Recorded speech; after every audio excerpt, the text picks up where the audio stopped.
Assalamualaikum warahmatullahi wabarakatuh. Yang kami takdimi pengasuh Pondok Pesantren Zainul Hasan Genggong, beliau Al-Mukarram Kiai Haji Muhammad Hasan Mutawakil Allah SHMM. Yang kami hormati Bapak Rektor Universitas Islam Zainul Hasan Genggong, beliau Bapak Dr. Andes Abdul Aziz Wahab BAMAG. Yang kami hormati pula dosen pengampu mata kuliah kewarganegaraan, beliau Bapak Tabah MPD. Di sini kami kelompok 6 akan mempresentasikan tema demokrasi. Baik, langsung saja saya sendiri, Nisa Mofira Maulidia, akan mempresentasikan atau akan menjelaskan tentang pengertian demokrasi. Di sini terdapat pengertian demokrasi. Demokrasi tersendiri adalah bentuk pemerintahan di mana kekuasaan tersebut merupakan kekuasaan tertinggi yang berada di tangan rakyat. Rakyat tersebut juga memiliki hak untuk memilih pemimpin dan membuat keputusan mengenai kebijakan negara melalui sistem perwakilan atau referendum.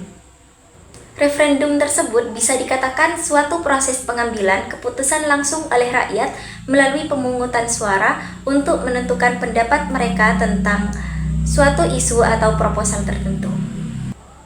Baik, penjelasan selanjutnya akan dilanjutkan oleh teman saya. Jenis-jenis demokrasi. Yang pertama yaitu demokrasi langsung, yaitu secara langsung terlibat dalam pengambilan keputusan seperti referendum. Yang kedua, demokrasi perwakilan, yaitu rakyat memilih wakil yang akan membuat keputusan untuk mereka dalam sistem pemerintahan.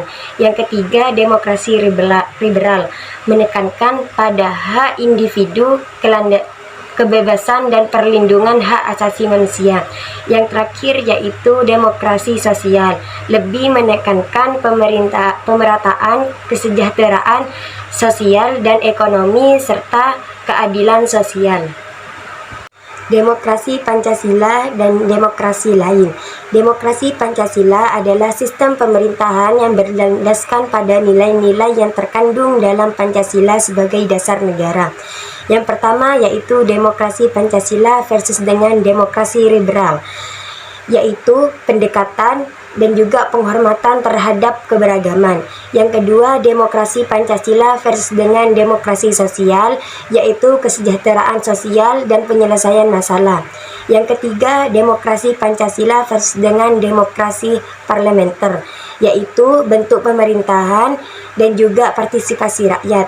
Yang terakhir yaitu demokrasi Pancasila versus dengan demokrasi rakyat, yaitu partisipasi rakyat dan juga hak asasi manusia. D. Pancasila. Pancasila terdiri dari 3, yaitu politik, ketatanegaraan, dan budaya. Yang pertama, demokrasi sebagai sistem politik.